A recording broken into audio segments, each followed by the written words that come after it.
बंधन के कारण। अपने मन को देखो, इस पर विचार करो कि यह किस से उत्पन्न हुआ है। यदि पूरा विचार करेंगे तो पता चलेगा कि यह सर्वशक्तिमान है। प्रत्येक मन पर इस मन का ही राज्य है।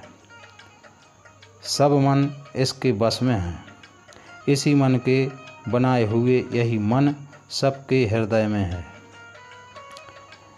जब अपना मन बस में आ जाता है तब यह मन मृत कहलाता है। जब अपना मन मृत हो जाता है तो समस्त संसार के मन नष्ट हो जाते हैं। ना फिर काल है, ना मैं हूँ, ना तू है। सब एक रंग और ही ढंग है। 8 पत्ते के कमल में यह मन रहता है। जिस पत्ते के ऊपर यह मन बैठ जाता है, इस जीव का वैसा ही ध्यान हो जाता है। सब जीव विवश होकर वही काम करने लगते हैं।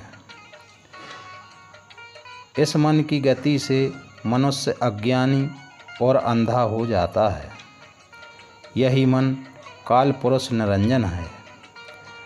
तीनों लोकों में गरजता फिरता है। यही सब जीवधारियों को गति का मान कराता है। यह मन कुंडलिनी शक्ति से जीवित होता है। इस कुंडलिनी की फुसकार ही वासनाएं हैं। वह पूर्णतः विष है। उसी विष से इस मन की स्थिति है, अर्थात वासना है से इसको स्थिर रखा है। यदि वासना ना हो तो वह अवश्य ही नष्ट हो जाए। जब यह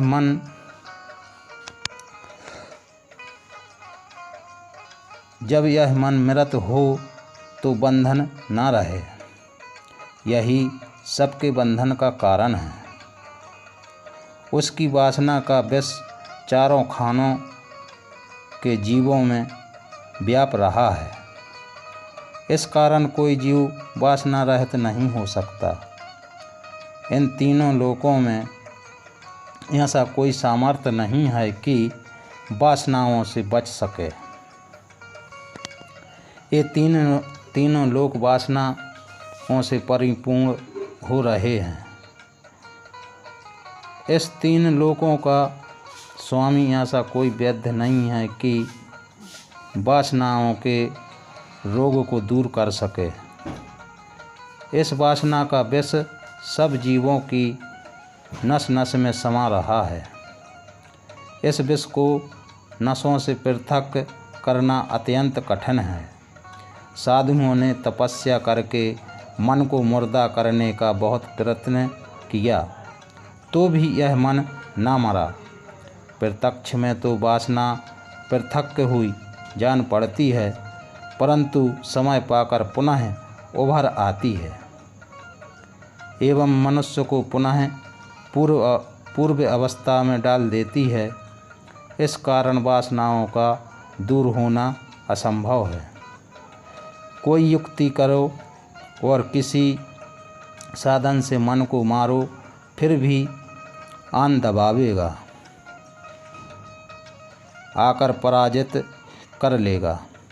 केवल उसी सतगुरु को ही वासना पृथक करने की युक्ति मालूम है। दूसरे किसी को कुछ सुध नहीं है। सब ऋषि मुनि, सिद्ध, साधु तथा पीर पैगंबर इत्यादि मन के दास बने रहे हैं।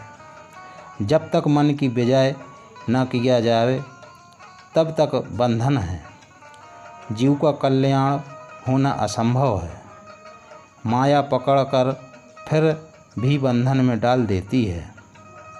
इसी बात को लेकर कबीर साहब ने भी कहा है कि कोई कोई पहुँचे ब्रह्मलोक को, धर्माया ले आई आन बिके यमकाल के फंद, फिर गोता खाई। साधु लोग तो ऊपर दूर दूर तक जाते हैं, पर माया वहाँ से उनको फिर पृथ्वी पर पटकती है। फिर पड़े भवसागर में गोता खाते हैं। जिधर को मन झुकता है उसी ओर विवश होकर जीव ध्यान देता है। जो कोई कहे कि मनुष्य कर्म करने में स्वतंत्र है, यह उसकी मूर्खता मात्र है। भला जी स्वतंत्र कहाँ है? जब मन के वश में पड़कर विवश हो कार्य करना पड़ता है, समस्त व्यवहार मन के अधीन रहा, फिर स्वतंत्र कहाँ रही? इस कारण स्वतंत्रता की झूठी डींग मारनी मूर्खता नहीं तो और क्या है। मन पर विचार करने से सजीव कार्य स्वतंत्रता का अभिमान तो मिथ्या हो चुका। अब तो केवल इतनी बात उज्र रह गया कि यदि मैं अपने कार्य में स्वतंत्र नहीं हूँ तो फिर मैं दोषी काहे को ठहराया जाता हूँ। इसका हेतु यह है कि यह अपने आप को नहीं जानता, इस कारण अपराधी होता है। जो अपने यथार्थ स्वरूप को जान ले तब फिर कोई दोषी ठहरने वाला नहीं हो सकता। जब तक अपने स्वार्थ स्वरूप को ना जान ले तब तक अवश्य ही दोषी रहकर बंधन में पड़ा रहेगा। जब अपने को पहचान लेगा तब फिर कहने सुनने का स्थान ना रह जाएगा। अपने यथार्थ स्वरूप के प्राप्त करने की यही युक्ति है कि सच्चे साधु और सतगुरु की सेवा करें, बिना इसके कदापि छुटकारा ना होगा। दिन दिन बंधन अधिक होता जाएगा। सच्चे साधु गुरु की सेवा समस्त कठिनाइयों को सरल कर ज्ञान के कपाट को खोल देती है। जो मन की गति और स्थिति से अनभिज्ञ हैं, वे अचेत कीड़े मकोड़ों के बराबर हैं। बड़े बड़े ऋषिवर करोड़ों वर्ष तप करके भी इस मन का दमन ना कर सके, किंतु इस मन ने सबके ऊपर अधिकार करके उनकी तपस्या को नष्ट कर दिया।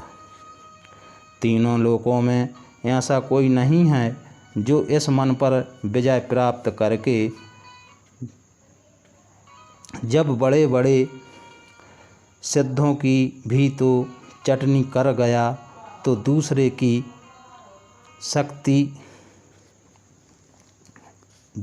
किसी की शक्ति क्या है जो इसका सामना कर सके।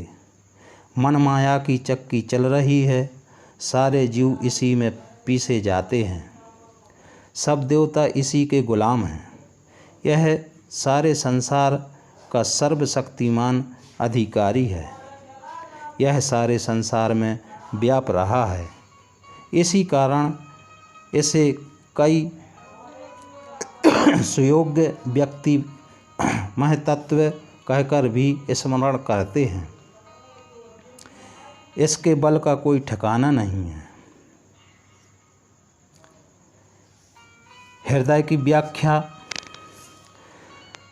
सीने के भीतर कमल कोश जैसा नीचे की ओर मुख करके लटका हुआ हृदय कमल है।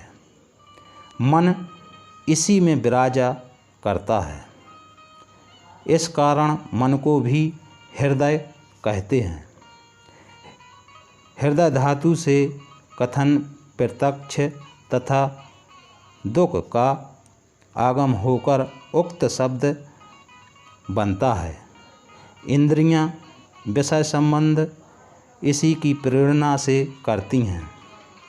यह इंद्रियों से विषय तक भी पहुँचता है। जीव इसी में रहता है।